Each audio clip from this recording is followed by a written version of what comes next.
All right. Okay. Hey, Nice. I am now on the line with the Mr. Denis Ampuero Villafuerte. I hope I said that right. Yes, for sure. Thank you. Thank you. You are currently a salsa and bachata dancer, performer, teacher, as well as an event manager. Is that right? Event organizer. Exactly like this. Yes. You currently live in Hamburg, Germany, but you are from Peru. Is that correct? Yes. Uh-huh. Yes. Wonderful, wonderful. Mr. Denis, I want to thank you first off. Thank you so much for taking time to talk to me. Thank you so much. Yes, thank you very much. I was very surprised. I'm very honored by someone wanting to interview me. So yeah, it's the first time and I'm really happy. Awesome, awesome, man. So I think a great way to start this interview out, man. I'll be honest with you, I have never had an opportunity to visit Peru, man. I would absolutely love to hear from you, man. You know, what was it like growing up in Peru? Yeah, actually, my roots are in Peru for sure. So my parents are Peruvian, but I'm born here in Germany, like in Bayern, in Munich. Yeah. So yeah, it was funny story. So yeah, my parents are very spontaneous, like maybe a lot of Latinos. So they moved to Germany. Just they didn't want to move. So my father was here. My mother was like, I got my baby because she was already pregnant. So I got my baby in Peru, and then I come. But then after like 2 months, and the baby, I was like, you know, about to come out, and she was like, oh, but I miss like after 1 month or something, I miss my husband. I just go. I don't care. And then she hid it with this big pullover and stuff, so nobody knew she would fly because it was not allowed. She was already too much, and like I don't know which month. Yeah, and then she came here, and then she landed, and then yeah, like I don't know, 1 month later I just came, and then I was born here. So and I also changed my name in last second. Like, my name should be Eduardo, like a normal Latino name. Then I was here in Germany, and my parents. I was in the hospital, and I was just coming out like, "Rah!" and then on the other side there was a room, and there was a baby, and they said, "Oh, Dennis," and my mother was like, "Okay, hello, Dennis." My name also Dennis. But they didn't know how to write it, so that's why my name is Dennis with one N. In Germany, it's usually with double N, but they didn't know, so they just wrote one N. That's just like that's how spontaneous they are. That's hilarious, man. That's hilarious. Yeah, it's really funny. But I visited a lot of times Peru, so because my whole family is there, just my like core family is here, but the rest, like my father, my brother, and my sister. I mean, no, my father and my mother, exactly. They have 8 brothers and sisters. That's what I wanted to say. Yeah, so it's a pretty huge family, and I visit them like every 2 years, and it's really, really amazing to be there always because it's like, you go to a restaurant and then we are 100 people. So it's crazy. Yeah. Let me ask you this, but I'm very curious to hear from you, man. So I thought you grew up in Peru, man. So tell me this, man. What was it like as a Peruvian growing up in Germany, man? What was that like? Yeah, it's funny. Actually, never anybody asked me like something like this because I think maybe many people here in Germany, they grow up here. Maybe they have one father from that is German, or maybe I don't know, they are German themselves, like full German. But it's different when you're born in a different country because first, when you are young, you look different than most of the other people in the kindergarten. So, for example, I wanted always at my name, I was happy, yes, I'm Dennis at least, but I wanted the double N. I was like, what? Why I have only one N? I want the double N. And then I want like blonde hair and stuff. And it was so different. Everybody was talking about maybe stories, like German stories, and I don't know them because my father and my mother only told me like Peruvian stories. So I know a lot about this stories, but not about German stories. And yeah, I couldn't like really, I was like, oh. So I was learning when I was young. And then I moved like when I was getting older, like 15, 16, into a bad way. So I was like a bad boy. And then I was with these bad boys, and then was German people, and they were like, oh, German and bad boys and stuff. And then suddenly, I don't know, because I was lucky. Suddenly I passed my school like with good grades and stuff. I don't know how, I didn't even study. And then I go to studies, So yeah, I wanted to make my bachelor. And then I was like, okay, who I am now. I see all the people studying blonde or black hair, don't matter. most of course blonde, but all studying and with this trench coats and stuff. And I was like with my leather jacket coming to, because I was 19 maybe. And then I felt like, who am I? I don't know. I go home and then I met my homies, like, at home, like all black hair, all like, yeah. And then I go to studies and everybody, oh, what is this? And I was like, I don't know who I am. And then I asked one guy, because he was like the smartest guy of our group. And he said, dude, you are everything. You are the guy that goes home and that are like the cool guy. And then when you are studying, you are the guy that studies and has something in his brain and then looks about his future and stuff. You are everything. You don't have to decide. If you want to go with the leather jacket there, go there. If you want to go to the trench coat with your homies, go there. And I was like, pretty interesting. So yeah, then I learned this and I never forgot this. And whenever I am splitted, I know, okay, this is everything is me. That's super interesting, man. I'm curious, man. Growing up, is there a lot of diversity in Germany, or were you kind of like, the outcast? No, there are a lot of, it's more and more and more. But there are a lot of different countries here, like from Turkey, I don't know how to say in English, from Afghanistan, Iran, and a lot of people with black hair, but more and more and more. In the past, it was less, but now more and more hair. Oh, okay. When I was in the school, I was maybe 2 black hair people, but when I was getting older, like maybe 15, 16, there was a lot. Okay. I'm curious, man, do you speak German? Yeah, for sure. Yeah. Oh man, so you speak Spanish, English, and German? Yes, exactly. A little bit of French, maybe. Oh man, that's so amazing. You're a polyglot. You're multilingual, man. That's amazing. Yeah, I love it also because especially in this dancing area, I'm able to speak with everyone, like Spanish, English, and German. I'm happy. A little bit of French. If I could speak a little bit more French, then I could speak like with actually nearly everyone, I think. That's so cool, man. So real quick, let me ask you this one. I'm very curious to hear from you, man. Tell me this, man. How important is music in Germany, in German culture? Music in German culture. Or is that just more so maybe, a Peruvian thing? No, I think the German people also love music and stuff. Like, I don't know the habits really, because I know German people, but around me there's a lot of cultures, because I with the dancing and the event scene, I'm always meeting a lot of people. So I don't know, from Africa, from India, from like everything. So I don't really know how the Germans are in this aspect with music. I know that a lot of people like to hear music and also to dance and stuff, but I also know that some Germans, they don't hear so much music, like they maybe in the car going to the work or something, but they don't dance and they don't listen really so much to music. But I think when they are young, like maybe between, I don't know, 20 and 40 or something, they hear a lot of music, because we have here a street called Reeperbahn. And Reeperbahn is like a mini Las Vegas.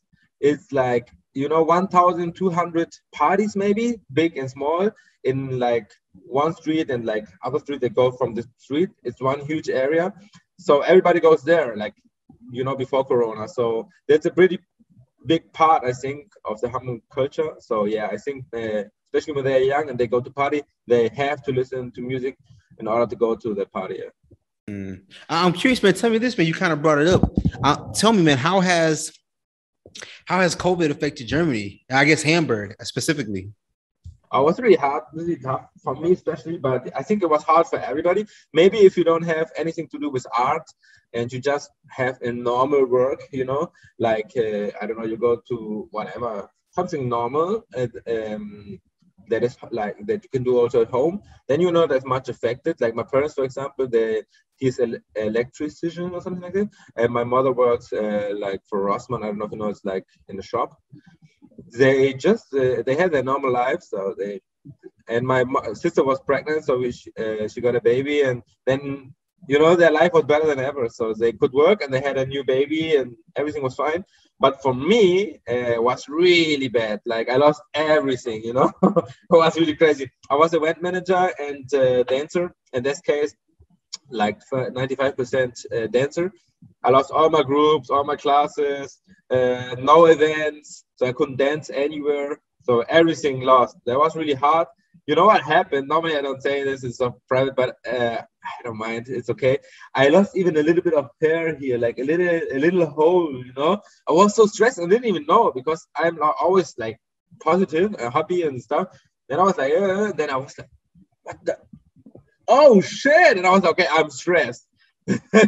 Yeah. Then I noticed, okay, this affected me a lot. So that's yeah. Otherwise, I would say maybe yeah, I was bad, what was okay, like this, you know. But I think it affected me. Yeah. I mean, now that's tough, man. You said you lost everything, man. So you know, you weren't able to dance. You lost your, I guess your, you know, your business. Maybe how were I guess how were you able to get through it, man? Like, were you able to Yeah. find another So job or? yeah, no, there was no job for me at the moment at that moment. So I could work, I don't know what, but it was really like nothing nearly. And I had some money because I wanted to move to Italy. I wanted to move to Milan that same year when Corona came. So Corona was in March, I think, and I wanted to move in September or October to Milan to the Fernando Sosa School. I wanted to go there just to dance a little bit more and then come back to Hamburg one day and work again. And yeah, so I had some money and I took this money to survive. And I also, some months later, I think like maybe, I don't know, 2 or 3 months later, there was like something in Hamburg called Soforthilfe. It's like emergency help. So something like this. So they give you money. They don't care. They don't ask anything. They just want to know, okay, you were like self-employed. Here's your money half a year. So we don't care about anything. Here, take it. So yeah, that helped me also a lot. Yeah. And after that half year or like with 2 months, so it was like three quarters of a year, then you could again do something. Yeah. Okay, man, that's crazy. As I guess that's very fortunate for you that you were able to get that help, man. Yeah, that was really good. Was really necessary. Yeah. I'm curious, man. Tell me this, man. If you were to have children, would you want them to be raised in Germany, or would you rather, you know, go back to Peru or a different country? I think I would no Peru not. I was when I was young, I was thinking a lot about Peru or Germany, no, but I decided for Germany for sure. There are more things that are better here in Germany than in Peru, and of course, my father, my mother is here, so they're a big support. Like not only with they could help me to get the baby or something, that just I don't know, like mentally. So it's really good to have someone here that can support you also when you have like mental problems, you know, like yeah. So for sure here, yeah. I was if I move one day to another country like to Spain or something, then there. But for the moment, yeah, here. Okay, now I definitely understand that, man. So wait, real Yeah. quick, tell me this, man. So let's go back in time. So you're growing up in, you know, Germany. You said you went to university. Were you were you always a dancer, or, you know, what did you want to be growing up? Oh, when I was really young, I wanted to be like my father, Okay, electrician, something like that. electrician. But Yeah, electrician. electrician, yeah, but an engineer for electrician. So yeah, because I saw him working so hard, you know, pulling the cables and putting it. I was like, no shit, I don't do this. I want to be like, you know, clean and work. You know, I don't want to. You know, he was always dirty, and I was helping him always because when I was young, little kid, come help me. Oh yeah, okay, I have to come. You have to learn because you will be an engineer one day. You will take my. You know, he was also self-employed. He has his own company and he wanted me to take his company, and I was like, yeah, well, let's do it because it's free money for me. I just do my engineer, my bachelor, and then I get money. You know, it's simple. So yeah, let's do it. So that was my goal, like for maybe 20 years. But when I was 20, I went to study electrician engineering. I don't know what this is, electrical engineering maybe. And yeah, okay. And then I was like, oh shit, I feel like a Big Bang Theory. You know Big Bang Theory? I feel like when you see this like a board, you know, and you are like, what the hell is this? Like no numbers, only like you know, like letters. And this is Okay. mathematics, and I was and only freaks, you know, like we were 180 people and maybe two girls, and I was like, fuck, I'm 20, you know, I don't know what to do. And yeah, no, after 1 year, I decided I don't want to study that anymore. And yeah, I had like between degree. Like I'm an assistant for IT and electrical people. Like yeah, so that's why I get from studying like 1 or 1.5 years, I think it was. Yeah, and then I changed to marketing, and yeah, marketing was good for me. Then it was like I think 180 people and maybe 150 girls, and I was like, yeah.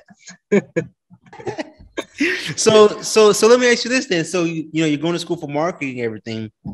I guess I guess how did you get involved in social dancing, salsa and bachata? Did you grow up with your mom and dad playing that Latin music, or? Yeah, they played always the Latin music for sure, but I was never interested in it. I was like, oh my god, turn this shit off. I want to hear R&B, black, hip hop, or whatever.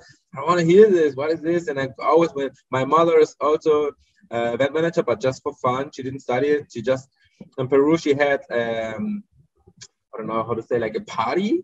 So everybody went there. Also, she met my father there. And yeah, but then she moved here and she didn't do anything. And then she started one day to do again parties, like we call it peña. It's like a new concept. It doesn't exist here in Germany. I don't know. I think it should exist in the States. It's like you go to a party, like to a disco, and there's dancing, and it's like until 5 a.m. and you can drink and stuff. But there are tables and chairs, so you can also just sit there and watch or stuff. And there's also shows and stuff. So you can, it's like a party, but you can also sit and eat there and stuff. So that's what my mother does. And always when I went there, was a lot of Latin music. And I was like, oh my God, because I had to have 8 hours. Oh my God, this music.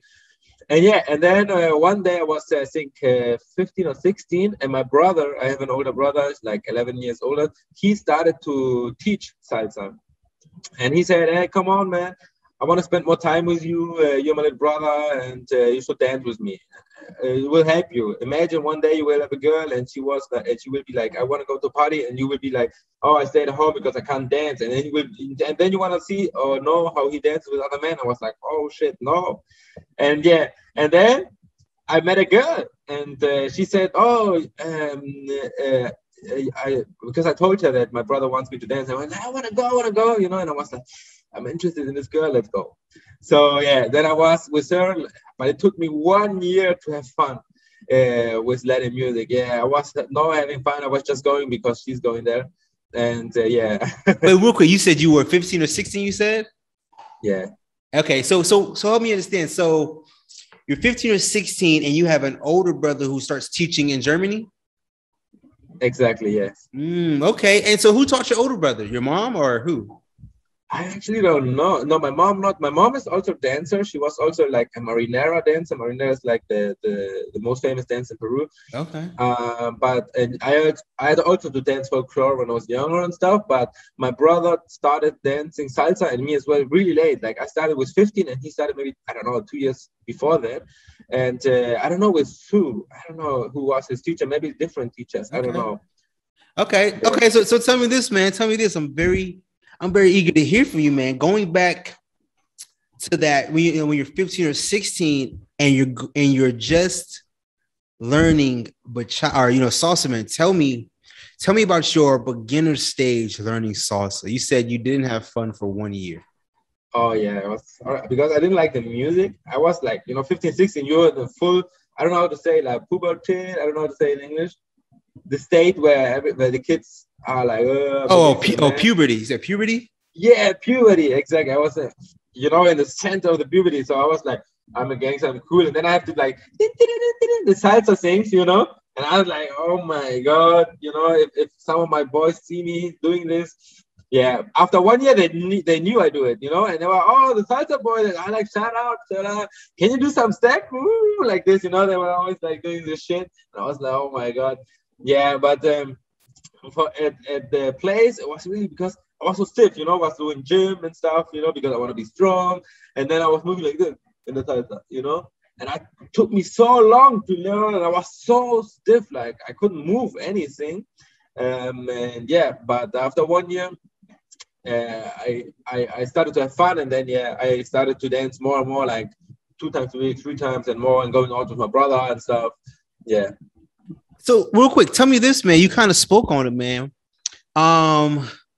For other dancers who may have that same issue. They feel like they're stiff or they're tense when they dance. What advice could you give them to help them, loosen up, become less stiff? Yeah, I started to solve this problem just like knowing how to maybe 4 years ago. It's really, many people don't know. And I also heard Dennis, you can move because it's in your roots. You like grow up with this. And I'm like, fuck no. You saw me when I was 15. I was like a walking, wood stock or something. I couldn't move. So it's a process, and you have really to work on it. So I was dancing already like maybe 10 years. And then I found like a new dancing partner, and I was like, fuck, I'm stiff. I can't move at all. And then I started to understand how you can improve these things, like body movement, what actually means to improve your body movement. And yeah, so I would tell everybody, if they want to improve their body movement, they should not focus on how hard something is to learn, or how good something looks like, the special movement, partner work or something, because most of the people, they want to learn partner work and they don't care about the body movement. So they will never look good. Never. I can say it. They will never look good if they just focus on partner work. So it's a really, really important to also do something for your own body. For example, just circle this, circle this, forward, backwards, move forward like this. Then go up and down, maybe only half up, half down, something like this. And then when you have this like basics, then you are able just to move, you have this, I don't know how to say, like stripes or something in the body, and you have to stretch them. So now you have the tools to be able to look better, but you won't look better as much as you could because you only have the tools. And now you have to apply it to the dancing. So, for example, I don't know, there's a move that you produce. This is just simple, And in the past, maybe you do this. And now, now it's more relaxed here. So you move a little bit and it's relaxed and it looks good. But then you have to you have to learn out a little bit technique. Like when you do this, don't move the hand so much or something. So you have to apply it to the dancing, and then you will look good, but at least you have the tools. It's like you want to do a split, but you never practice to do a split. You never stretched your leg. So you won't be able to do a split, a good looking split. And that's what people don't understand. They think I just learn how to do the move and then I can do it. But it's not like this. Man, you dropped a lot of jewels right there. So first thing I want to say, I think some people get put into this stereotype, like you said, where they automatically think you're a good dancer because of your ethnicity or where your parents are from. And you said yourself that, just because you're Peruvian doesn't mean that you are always a good dancer, right? Yeah, sure. Okay. So I'm pretty sure that's something that a lot of people have to overcome. And I think second off, when you were saying, partner dance is not going to teach you everything. You have to kind of put in some solo work if you want to truly get better at certain things. So yeah. It's like a soccer, the team is only as good as the worst member. Okay, the weakest link. Yeah. Okay, I understand that, man. You dropped some real knowledge, man. I appreciate that, man. So yeah, you're taking classes, you're getting, embarrassed by your friends, but you're steadily progressing and getting better, man. So I guess when you're taking marketing classes in college, are you still, dancing? Are you still taking classes at that time, or? Yeah. I think I started even teaching because everybody wanted to work because they, of course, need money when they're in the college. You go to party, you start going to party and stuff. So because you're 18, 19, I think I'm 19 when I was going to college. So you can go to parties and drink and stuff, and you need money because you can't like ask your parents anymore. You're like a little bit old. So yeah, and then my brother said, hey, you should actually teach. You are dancing now like 3 years or 4 years, I don't know. So you can start teaching, and and then he showed me like a gym where I can teach, and then I started, and it was really cool because I had to work only like 2 hours there every week, and I had the same many then everybody was working like a barkeeper here or something or whatever service, and it was working like Saturday and Sunday, I don't know, 8 hours. So it was really cool. I was like, oh man, dancing is helping me. It was really cool. Yeah. So tell me this thing. It's pretty much the same question, man. Tell me about your beginner stage in learning to teach. What was that like? Oh yeah, I was really young. As I said, 1920 maybe. I don't know how old exactly. And of course, all the all the members in the gym were older than me, and some were even dancing more years than me. They were not better because they just dance for fun, But I was already performing with my brother and stuff. So I was, because as I said, after 1 year I was having fun, so I started to take it really serious, and I was performing with my brother like for already 3 years or something. And so of course I had more training and I was better than them. But because I was so young, they were like, they didn't trust in me. They were really skeptical, I would say. And so I had to build trust. And but it went good because I wasn't that bad. Yeah. Okay, so you had to build trust and gain their trust. I'm curious, man. Tell me, what is the social dancing scene like in Germany? What is that like? Is it a big crowd, Really small different. crowd? What? I said, is it a big crowd? Is there a big audience? Is there a small audience? What is it like? I think Germany has a lot of potential, but the south is really different from the north of Germany. Yeah, it's really different scene. And I think also in the south, the scene is much bigger than in the north. I don't know, it's unfortunately, but in the north, I feel like it's not so supportive, the scene, unfortunately. Yes. In the south is more like people, like your stuff, comment your stuff. I don't want to say that nobody comments stuff or likes stuff here in the north, but it's more the mentality to do it is bigger in South Germany. And it's not because the people are like bad people in the north or something. I think it's just how they are, it's nothing that they do because they I don't want to like this or something. I think it's just how they are. It's a little bit maybe colder, if I can say it like this. Yeah. Okay, man. That's quite interesting, man. So you're starting to teach, you're starting to perform and everything, man.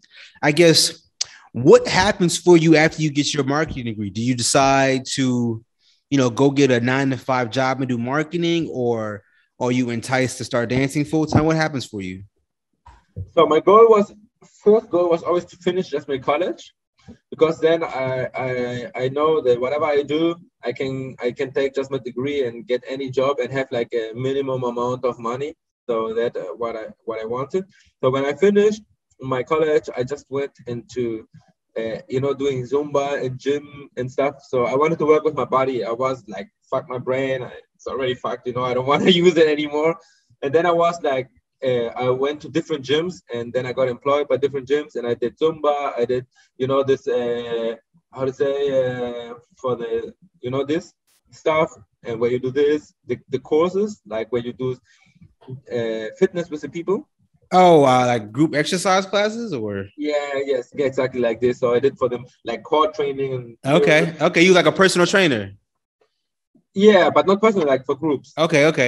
Yeah, exactly. So I did this like maybe, I don't know, half year, 1 year, maybe something half year, I think more. Yeah, but every day, so it was full-time job. And then I was like, okay, enough. Now I can use my brain again. And then I started with working. And I was so sad for it, because here in Germany, you have to start first, not all, but mostly with an internship. So after college, you get like 500 euros per month for a full-time job. And I was like, what? I worked so hard for this shit. And then, I moved even to Dublin. I was living 1 year in Dublin to like get more, how to say, independent. Yes, to be more independent, and also to improve my English and stuff, and to get a higher degree, because a degree in like England or Dublin is higher than in Germany. And so I went there, and then I come here after 1 year in Dublin working my ass off, and then I get here 500 euros. I was like, shit, But yeah, I had some tricks and then I moved fast. And after 2 years, I think, of working, maybe 2 years, working full-time in event management, I changed to Salsa. It was not a plan. I was just doing Salsa the whole time, like next to my job. But then, what was it? Yeah, then I canceled the job. I quit it. Yeah, because I was working too much. I was working 70 hours per week. And they wanted more. They said, like, you're not motivated enough. You should work more, 80 or at least, or 90 hours a week. I was like, what? I'm dying already with 70 hours. If you wanna have something more motivated than me, then go for it. 70 hours is a lot. So normally it's 40 hours here in Germany. And so I left the company, and it took me like 1 or 2 months to get a new job. But until that point, I was dancing a lot because I was having more time for dancing. So I was dancing a lot, and I was like, the money is okay. Like, maybe I can live from it. And then I was like, let's try it. And then I tried it, and yeah, I was like 1.5 year full-time dancer. And then Corona came. Yeah. Okay. Well, tell me this real quick, man. I'm very curious to hear from you, man. Tell me, what is the life of a full-time dancer like? You know, what is something that it's people... so nice. Okay. It's so nice. Really, everybody told me, like, Dennis, you should work in your job. You get more money there. And if you now dance 2 years and you don't work 2 years, you will lose a lot of money and stuff. And I was like, I don't care, but I just do whatever is good for my body, and I don't care about money. Money is just, for me, something that I have to use to buy things, to buy food, but I don't care about money. So if I wouldn't need money to buy anything, I don't care. I would exchange something. Like, I teach you and you give me things, or I don't know, like in the past that people did. But so I don't care. And I was like, yeah, as long as I can live, and I prefer to be like really happy. And this 1.5 year, I was so happy, was so amazing, because I was dancing the whole day. Like, I took it really serious. I said, okay, I have to at least work or dance. It was both 40 hours per week dancing. So that's my goal. Whatever I do, if I teach or if I go to a party, but I said party is not like really hours, but teach, I don't know, perform, everything that is with this. If I go to a party, perform, then I have to dance. That's for me is work. If I go just to a party, dance, that's not work, unless I do advertising for my classes or something. So yeah, I wanted to have 40 hours. So I went every day. I went to training 2 hours. Then I went to private classes. After that, group classes. So there was like 6 hours. But I worked every day. So it was really, really amazing because I could do what I love, and I met a lot of people, and I was just so happy. But of course, the financial part is really hard because many people don't understand that when you dance, it's not only fun if you also live from it. So sometimes people came and wanted to dance. Hey, show me some steps. And I was like, let's do it. But when more and more people ask, then you are like, I can't do it because it's my job. You have to pay. You have to go to the classes and stuff. And then sometimes you feel bad because you love what you do. You love dancing, and you would show everybody for free everything, but you can't because you have to take the money to pay your things. Otherwise, everybody will be happy, but you not, because you will lose everything. Hey. And so the hard part was that you have to think every month how to make money, how I make money with this, with these things that I have as a tools, like, I don't know, shows, classes, private. Yeah, so every month you have to think. For example, if 1 month is bad, you feel after the half a month, shit, this month's bad. You have to think, okay, fuck, I have to do workshops. What do people like? What is the community doing at the moment? I have to use it to make some money somehow. Yeah, I have to go to gyms. I have to do this, blah, blah, blah. So yeah, it's really, in this aspect, for the money, this is not the cool part, because every month you have stress to get money. But it's really cool because, of course, you are dancing the whole time. So it doesn't feel really like work. I think in this 1.5 year, I never took any holidays because I felt like I was already in holidays. you know. I was going to another countries, to England and stuff, to perform there, and it was like holidays, even though of course it was stress and I had to work to go have a good performance there. But when you have free time, it was like holidays. So yeah, it was really cool. Oh man, that's you said a lot of things, man, but you said that most importantly, man, nothing I guess is given to you. You're kind of like an entrepreneur, and you have to earn everything that you receive, man. That's very tough, extremely tough. Let me ask you this real quick, man. I want to ask you two questions, man. Tell me this real quick. One, how competitive is the dance instructor scene in Germany? Are you competing for students in Germany? And two, second part, who do you learn from? Who's teaching you? Who's helping you progress as a dancer? Okay, so first, I started with the second question. So I started with my brother, as I said, when I was 16 or 15, something like this. He started to teach, and I was like one of his first students, together with other people. And yeah, and then I started with my brother. I don't know how many years I danced with him. Like, I think until I finished maybe my college. So I finished my college because I started first electrical engineering and then marketing. So it was like already like 5 years. So maybe I finished with 25, 26. So yeah, I danced this whole time with my brother, like maybe 10 years, I think.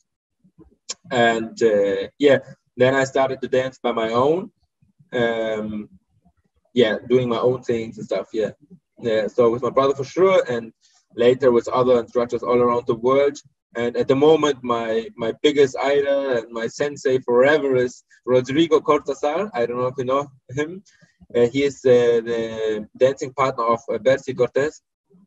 He was the dancing partner of Bercy Cortez. Now he's dancing with his girlfriend, Asia Sonina. She's also wonderful. And yeah, but I needed a man always to teach me. And he's my sensei in many aspects, not only as a dancer, also like a human, because he's such a nice human.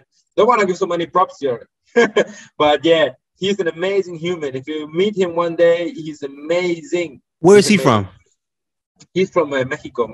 Okay. But he was living in Malaga, was going there sometimes, and now he lives, I don't know actually, he lives in Fuerteventura, I think, but he is moving a lot at the moment, so I don't know if he still lives here. I think he's thinking of moving to Estonia. Yeah.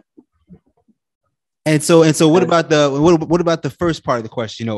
Exactly. Yeah. It's competitive. Yeah, in Germany for sure.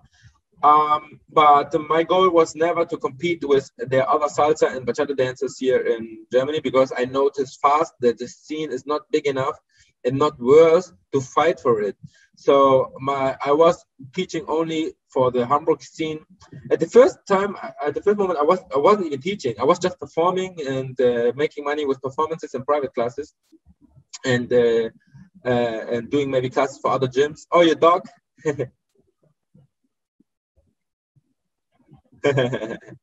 Nice. Yeah, so I was doing just this. Later, I decided, okay, let's do it 1 time per week. So I started to teach every Wednesday from 6 to 10 p.m. for hours. That's it. Because I don't want it to compete so much with Hamburg. I still don't want. I prefer to do my own things, to work with other people from other scenes, like, I don't know, the ballroom scene, or just any people that have money and that is able to pay for dancing, and that appreciate the dancing. Yeah, and I don't want to compete, because otherwise I saw this also with my brother in the past, everything that's like they compete for 1 or 2 students. Like I'm like, that's 10 euros per hour. It's like, that should not be my goal, to argue with someone because I took my student. Now I have 40 hours at 40 euros per month less. No, so I wanted private, because private, for example, is 50 hours per hour. So that's 1 student, if you want to see it like this, and if you have like this many of them. So it's much better. And also performances, you know, you don't get like 10 euros or 50 euros per performance. Many people do it for free, but I work my ass off to not perform for free. And yeah, so I could also get money for it. So every weekend I was performing. So, you know, if you get, I don't know, 200 euros per performance and you have 4 weekends, then you have already 800. That's, you know, that's already like something. And then you are with the gyms. I had like contract with the gyms, like 300, 400 euros. And if you have 2 or 3 gyms, you know, and then your classes and stuff, then yeah, it goes and goes and goes. Yeah. So tell me this, man. Just from listening to you, man, I can tell that you're a very extremely hard worker, man. So tell me this. Somebody else out there, you know, who wants to become, you know, whose dream of becoming a full-time dancer. Tell me this, what does it take? You know, what is required of that person to become a full-time dancer, someone who gets paid for dancing? What does it take? Yeah. So for sure, the first thing, forget the dancing is just a hobby or I want to try. No, go, but full. You have to think like, this is something that I want to have as a job. And when I work in a job, I work at least 40 hours per week. So that's the minimum, and normally more you have to do in order to like even feel good by taking money from other people. Otherwise you are, I don't know, they're cheating maybe or tricking the people. You know, it's not like a company, you know, imagine Adidas would only produce 10 hours per week and, you know, and then they want to live from it. No, you know, they work their ass off. So you also, in whatever you do, you have to at least, if you want to take a number, work 40 hours. And then you can say, okay, I deserve to live from this. Yeah. So yeah, and there's always something to do. You don't, yeah, I don't know. I trained already, I teached already, I did it private. So, and this week I worked 30 hours. No, you can do a homepage. You can learn how to do a homepage. So this is also money because you don't have to pay someone to do a homepage. You learn how to do a homepage. You can go, you can do whatever you want, but you have to at least reach this 40 hours. You can go to a party, even if you don't feel it, and go advertise.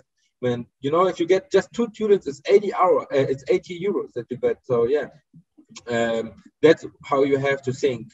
That's really, really, really important. Take it really, really serious and not just I try or it's just for fun or whatever.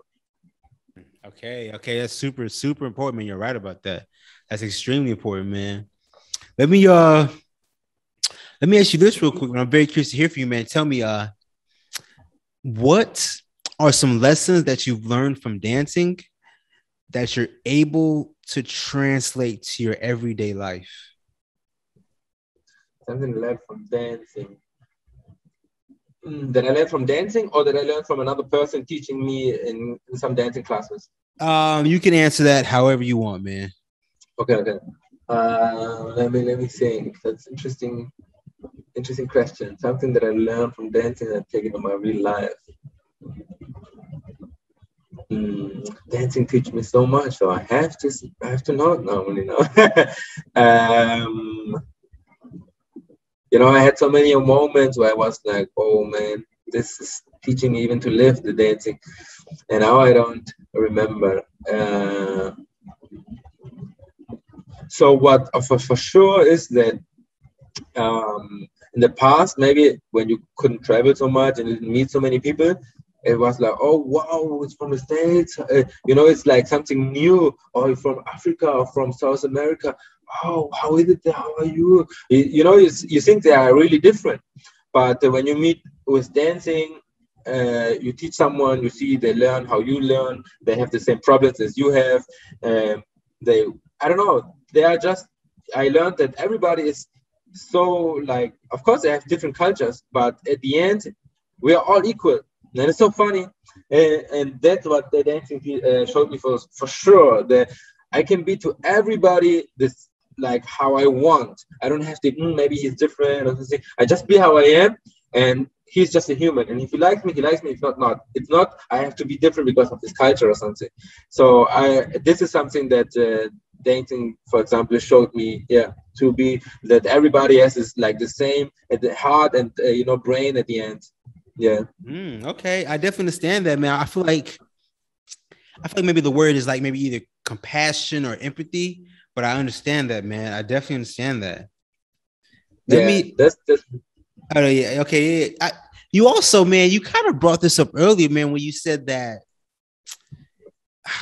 you were talking about growing up, and you said that you didn't really know who you were, meaning that I guess you kind of felt like you had to change who you were to fit into whatever social scene you were currently in at that time. And yeah. I think that you kind of speak on it now, man, where you realize that you don't have to change who you are in order to please somebody else. Yeah, when you're younger, you don't know what you are. You don't know. Yeah, you know what you should like, or what you should be, or what you should like when you're older. Because you know in this transforming Right. ages, and yeah. But this words of a good friend helped me a lot. Yeah. Okay, I understand that, man. I definitely understand that, bro. Let me I want to give some advice to other Mhm. dancers out there. So I'm gonna ask you some dance related questions, all right?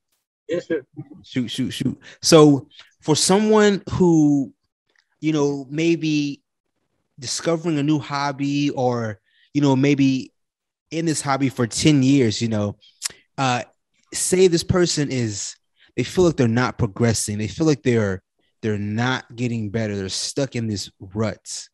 What advice could you give this person? Yeah, search a master, like someone you want to look like, someone that shows to the audience what you want to show to the audience. For example, some guys like technique. I want to be clean. Some guys want to do expression. For example, I'm the expression guy. I want to express as much as I can. If I look clean, of course it works. But if I'm on the stage, I want that people are like, oh yeah, oh, when you talk, you don't talk like this. Yeah, my name is Denis Ampuero Villafuerte. Or you don't focus on the technique of speaking. Maybe some people like it, but I'm more like, hey, and this, you want to touch the people. So that's my goal. That's why I took Rodrigo Cortazar and Betsy Cortez, because they were like expression, a lot of person. Then there are also other people that are fast. A lot of acrobatic, like Ricardo and the other, what's his name? Karen and Ricardo, I don't know if you know them. They're really famous. They do a lot of tricks. They're really fast. So maybe you like them. Yeah, you have to choose first who fits for you. So search someone that you want to look like, and then you go to them and you just speak to them. Hey, I have this and this problem, and they will help you for sure, because they are masters of their art. So they know that everything you have problems, they had also the same problems, so they know how to solve it, and yeah, they will help you a lot. Yeah. Okay, I definitely understand that, man. I was once on a performance team, and me being honest, man, I hated every Nice. minute of it. I hated every minute of it. But something that I was told was how powerful, your expressions can be, man. And so I want to ask you this, man. Give me some advice on how to improve as a performer. What advice can you give people? How to improve as a performer? Yes, sir. As a performer, yes, sir. Okay. Yeah. There are a lot of ways. The hardest one is always for people. How can I improve my expression on stage? Okay. So the first thing is train more, because Okay. the more you train, the less you think about the performance itself. So about the movement, Yeah. about what should I do with my shoulders? Look they good? Look they bad? I don't. Oh, now the turns. Now this. Now you should not think while dancing. That's the goal. You will always think maybe a little bit, but that should be the goal. So some people go on the stage after 1 month. It's shit. You don't can't, it's impossible, because for sure you won't have a good expression. And you have, that the masters of the art, like the superstars, they train their performance 1 year. Okay. Uh, and of course, maybe they train first just some months, because they are already like masters, so they don't need to, but then they perform it 1 year. So, and if you ask them, they will tell you, yeah, the performances maybe in the, I don't know, in autumn are better because we already performed half a year or something like this. So they also pass through stages, and as people that want to perform, they are not all masters of their art, so they can't. Even if the master's train just some months, you can't do some months. You need to do more and perform also maybe in front of little groups and stuff. And when you feel like, okay, it's like I wake up and I don't even have to think, and then you can focus on the expression. So then you think first, okay, I can do this and this expression at this point. You ask people this and this. You maybe watch videos. Oh, this move, I saw this video is doing this and this guy. What is he doing or something like this? Then you can work on it and this.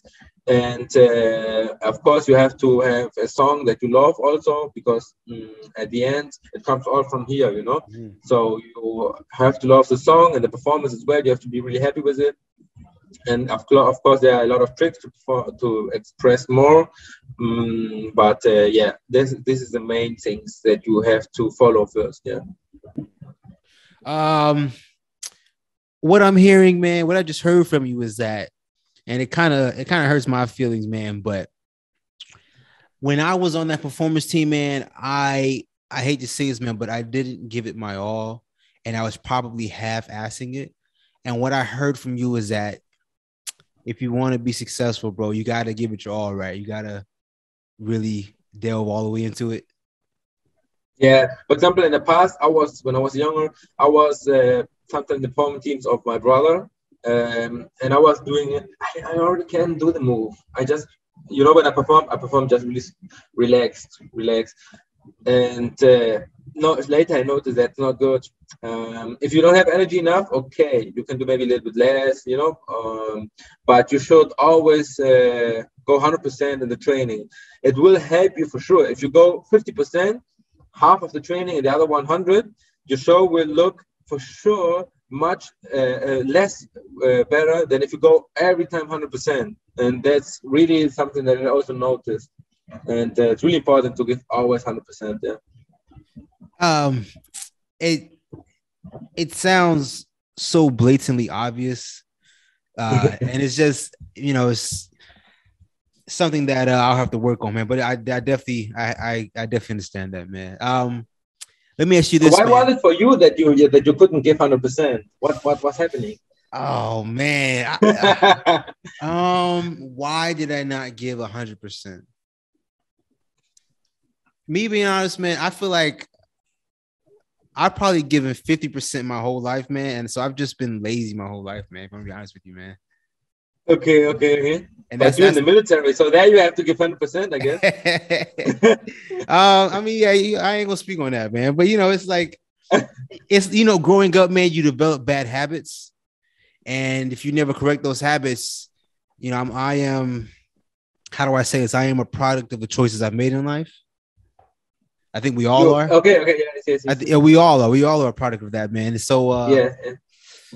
You know, it's up to me if I want to see change in myself, man. But I don't want to get too deep in this, man. Let me ask you the next question, big bro. Okay. When I say the word musicality, what does that mean to you? Oh, okay, that's interesting. Musicality is a big one. So I think there's also a lot of how to say people confusion, or not say. In Spanish, confusion. You can say confusion. People are confused about it. Yeah, people are confused about it, exactly.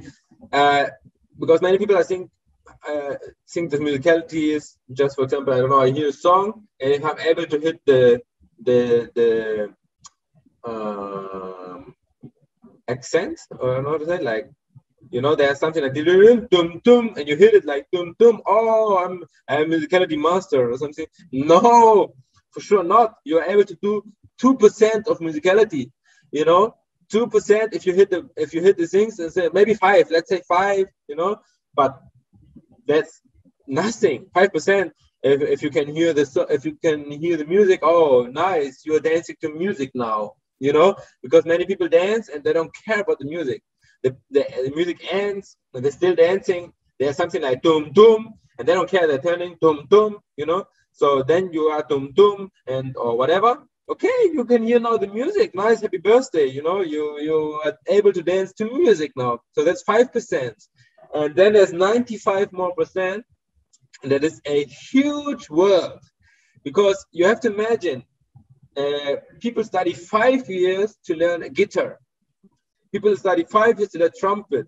And there are a lot of instruments, and they are all musicians, and they learn, of course, about music itself, how to do music, like how to compose. I don't know what to say. Compose music, Definitely, yeah. how whatever, they learn a lot. So it takes years for them to learn music, and then they can do maybe one day their own music, and then they have to improve themselves, because of course it's like the college. You learn maybe 3 or 5 years, but then you still have to learn a lot. You have to do the practice, you have to work with it.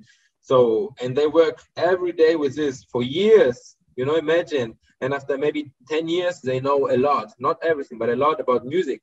So how can you say, because you hit something, that you are good in musicality? Musicality is a huge part. It's like dancing. It's like I'm a master of dancing. There are a lot of dancing, so different dancing, different cultures, different things you have to learn. Ballet, ballroom, salsa, bachata, a lot. So, and music is the same. It's also huge. So you can never finish learning something about music. So yeah, that's all I can say about musicality. It's a huge thing, and if you want to learn it, go for it. But you have to know also it's a big area. Okay. Let me ask you, man. You said a lot there, so let me ask you a follow-up question there, man.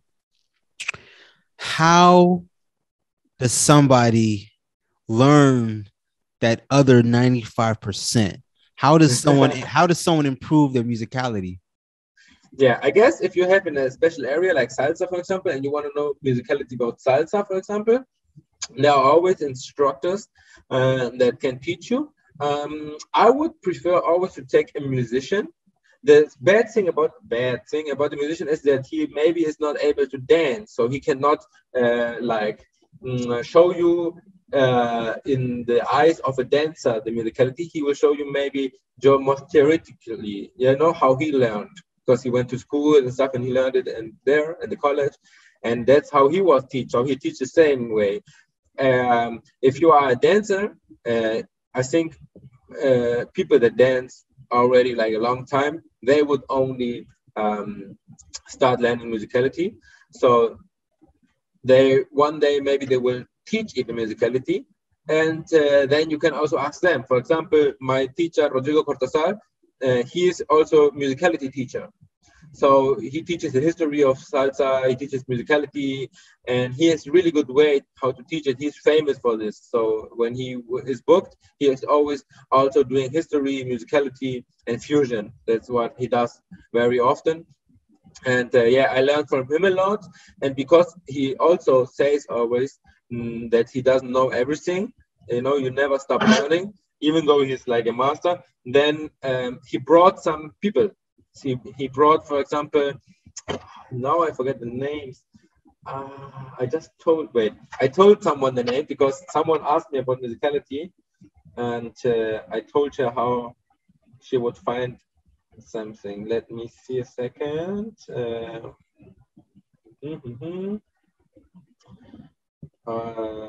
Yes. For example, Armando Cervantes. He has a big band, and he can teach you musicality.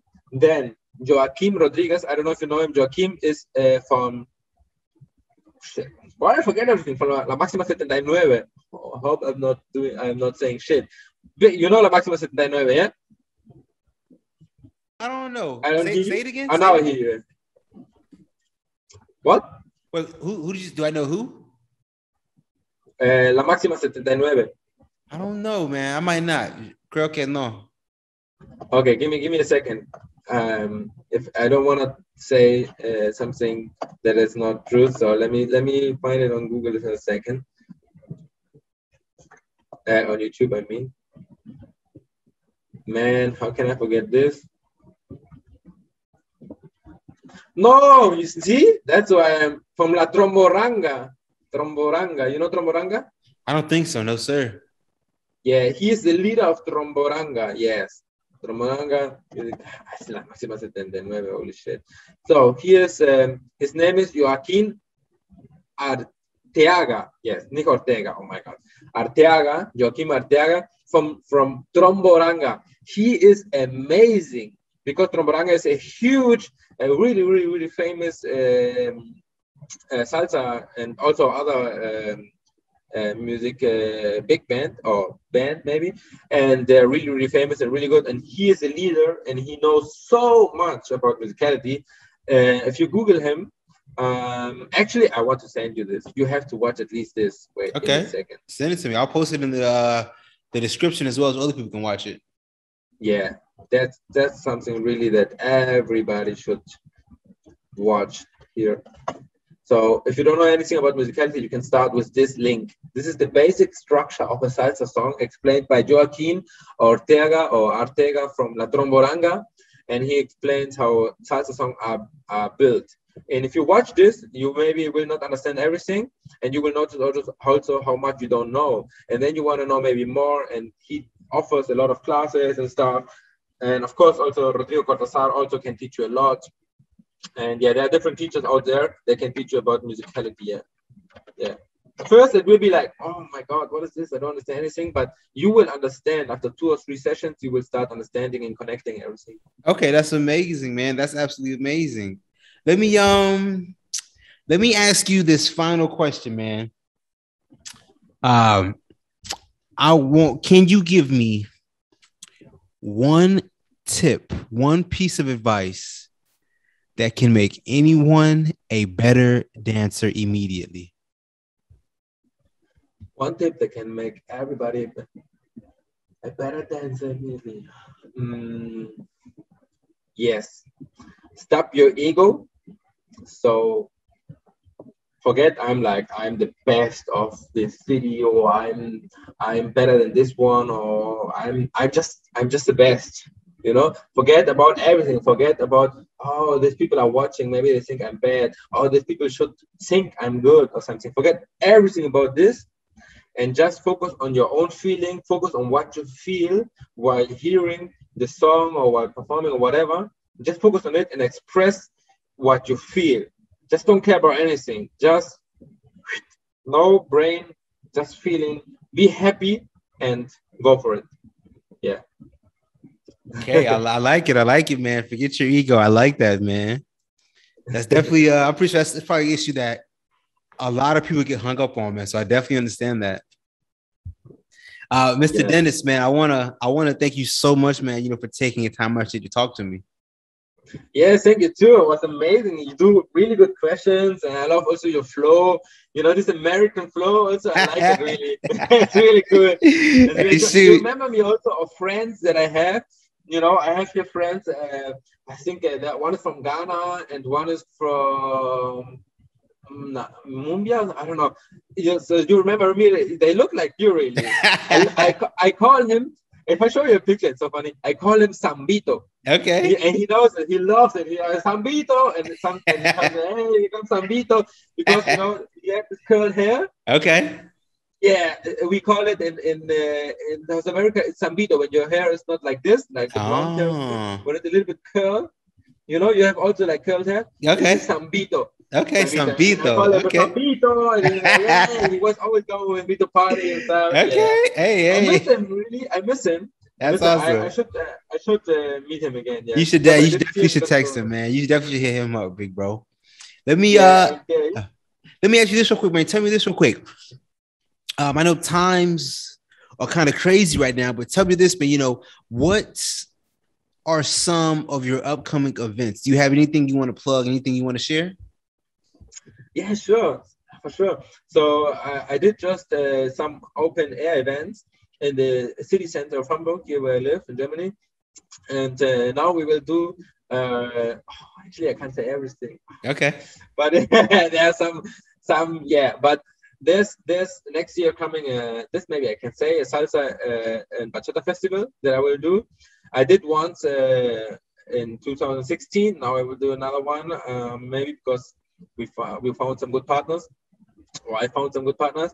And also I will do, hopefully, in the city center, in a big shopping mall, a really, really, really big party. So this will be also the first time that in the city center, in a shopping mall, will something happen. It was really, really, really cool. And yeah, so just follow me, guys, whatever you want on Facebook, Instagram, or something. It's always the same name, and you will see everything. Yeah. Okay, so that kind of leads me to my next question. You kind of answered it, but tell me specifically. What is your Facebook? What is your Instagram? What are those handles? Oh yeah, my name is Denis Ampuero Villafuerte, and that's also the page. My homepage is like this. My Instagram is like this. My Facebook is like this. Everywhere is the same name. I'll make sure when I post this, I'll put all your social media links in the description. So I got you. Yeah, thank you. Hey, yeah, perfect. So real quick, before we close out this episode of 2FU Podcast, let me ask you real quick, Denis. Do you have any last words, anything you want to share with the people before we end this episode? Yeah, never forget, and that's not only about dancing, about everything, because in the moment some people are like, oh, should I get vaccinated or not, and they're like fighting and stuff. So guys, everyone has their own opinion, everyone is an own human.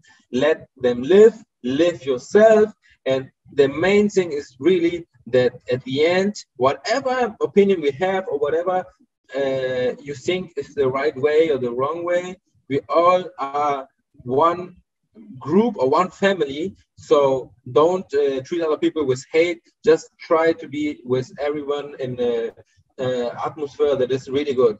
I don't know how to say in English so well, but that's really something important for dancing, for everything. I'm better, or you should get vaccinated, or I have more money, or I look better, whatever.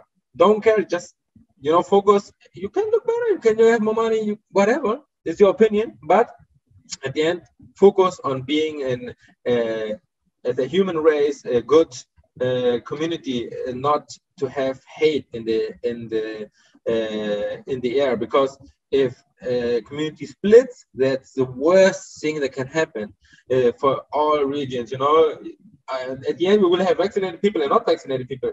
And then you can start like how to say it again, manipulate a group or something. So if there's one big group that stays together, whatever happens, we are one big group, and we can always solve everything. So yeah, that people should never forget. Okay. No, I definitely understand that, man. You definitely understand that. Very profound, very deep. I think I think that is a great way to wrap up this episode of the 2FU Podcast. I want to thank you so much, Denis. Thank you, man. Yeah, thank you also. It was really nice interview. Hey. As I said, really good flow. I like how you talk. I like everything. It's really cool. Really cool. It was really cool. It was fun, actually. Hey, I'm glad you enjoyed it, man. I thoroughly enjoyed it myself, man. Thank you so much, Denis. Yeah, nice. What? By the way, why are you doing this? What is your goal? Oh, what is my goal, man? I'm gonna give you the PR answer, the public relationship answer. I want to help dancers out there. Nice. Okay. Yeah. Nice. And I think also, man, I think it's a really good way to meet some incredible dancers such as yourself, man. And thanks. Yeah, of course, man. So I guess I'll tell you, man, I found your videos on Instagram, man, and needless to say, man, you have some amazing dance videos, of course.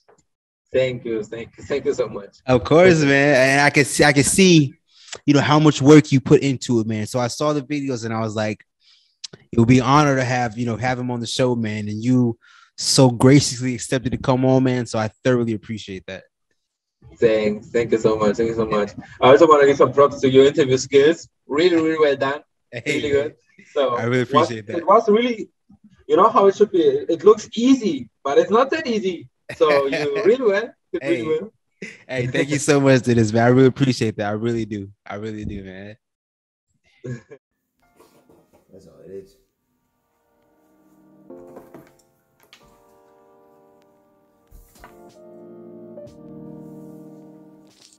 Hey everyone, if you made it this far to the end of the video, I want to thank you so much.